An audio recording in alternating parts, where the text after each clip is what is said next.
हरियाणा चुनाव जैसे जैसे नजदीक आते जा रहे हैं, उससे पहले राजनीतिक दलों में नेताओं की महत्वाकांक्षाएं भी सामने आ रही हैं। जहां कांग्रेस ने कुछ दिन पहले सांसदों के चुनाव लड़ने को लेकर कई संभावित मुख्यमंत्री पद के दावेदारों की दावेदारी पर पानी फेर दिया था, वहीं अब बीजेपी के नेता अनिल विज ने खुलकर अपनी महत्वाकांक्षा जाहिर की है। उनके इस बयान के बाद माना जा रहा है कि बीजेपी के अंदर खाने सब कुछ ठीक नहीं चल रहा है। वहीं अब सवाल उठ रहे हैं कि अनिल विज की दावेदारी से बीजेपी की स्थिति पर इन चुनाव में कितना फर्क पड़ेगा। आने वाले समय में बीजेपी इन चुनाव को लेकर क्या नीति अपनाएगी। दरअसल हरियाणा चुनाव से पहले राजनेताओं के बयानबाजी ने चुनाव को दिलचस्प बना दिया है। हाल ही में हरियाणा बीजेपी के नेता अनिल विज ने सीएम पद पर दावा ठोका है। अनिल विज ने एक प्रेस कॉन्फ्रेंस कर कहा कि मैं हरियाणा में भाजपा का सबसे वरिष्ठ विधायक हूं। मैंने 6 बार चुनाव लड़ा है। लोगों की मांग पर मैं इस बार अपनी वरिष्ठता के आधार पर सीएम पद के लिए दावेदारी करूंगा। हालांकि यह हाईकमान के हाथ में है कि वो मुझे सीएम बनाते हैं या नहीं। अगर वो मुझे सीएम बनाते हैं तो मैं हरियाणा की तस्वीर बदल दूंगा।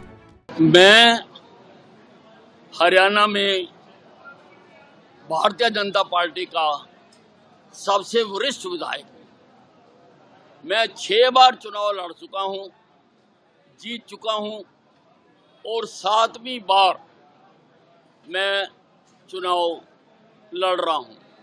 मैंने आज तक अपनी पार्टी से कभी कुछ नहीं मांगा है, परंतु इस बार सारे हरियाणा प्रदेश की जनता के कहने पर मुझे बहुत लोग आकर मिल रहे हैं और अम्बाला छावनी की जनता के कहने पर इस बार मैं अपनी वरिष्ठता के दम पर मैं मुख्यमंत्री पद का दावा करूंगा।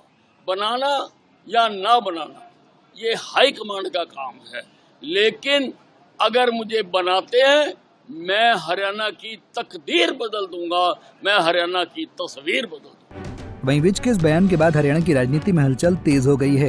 इस पर अब पार्टी के अन्य नेताओं के बयान आने शुरू हो गए हैं। अनिल विज की दावेदारी को लेकर केंद्रीय मंत्री धर्मेंद्र प्रधान ने कहा कि बीजेपी के हरियाणा सीएम के उम्मीदवार नायब सिंह सैनी हैं। कह रहे हैं मैं भी कैंडिडेट हूँ। भारतीय जनता पार्टी की सीएम की प्रत्याशी श्री नायब सिंह सैनी है। बता दें कि अनिल विज से पहले केंद्रीय मंत्री राव इंद्रजीत सिंह ने भी मुख्यमंत्री पद के लिए दावा ठोका था, लेकिन बीजेपी ऐसे दावों को सीधे सीधे खारिज कर रही है। हरियाणा में बीजेपी के सीएम पद के लिए उम्मीदवार नायब सिंह सैनी हैं। मुख्यमंत्री का नाम तय होने के बाद अगर बीजेपी में इस तरह के बयान सामने आ रहे हैं, इससे साफ जाहिर है कि बीजेपी में सब कुछ ठीक नहीं चल रहा है। राज्य में बीजेपी 10 वर्षों से सरकार चला रही है। लोकसभा चुनाव में जमीनी स्तर पर बीजेपी को बहुत बड़ा झटका लगा है। 10 सालों से सत्ता में रहने के बावजूद राज्य में बीजेपी के खिलाफ एंटी इनकम्बेंसी भी है। साथ ही हरियाणा लोकसभा चुनाव में कांग्रेस का जमीनी स्तर पर जनाधार बढ़ा है, लेकिन हरियाणा में ये मुकाबला बहुकोणीय है। इसमें जातिगत राजनीति करने वाले दलों ने इस बार चुनाव में अपनी पूरी ताकत झोंक दी है।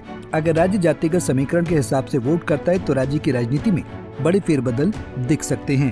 बहरहाल हरियाणा में बहुकोणीय मुकाबला होने के बावजूद भी अभी तक ये चुनाव बीजेपी और कांग्रेस के बीच दिख रहा है। ये चुनाव राज्य की क्षेत्रीय जाट किसान की राजनीति करने वाली जजपा और इनेलो के लिए भी महत्वपूर्ण है, जहां ये दोनों दल राज्य में अपने वर्चस्व की लड़ाई लड़ रहे हैं। वहीं इन चुनाव में बीजेपी के अंदर खाने चल रही तनातनी से किस पार्टी को कितना लाभ मिलता है, आने वाले दिनों में इस पर भी सबकी निगाहें बनी रहेंगी। Bureau report, Punjab Kesari TV.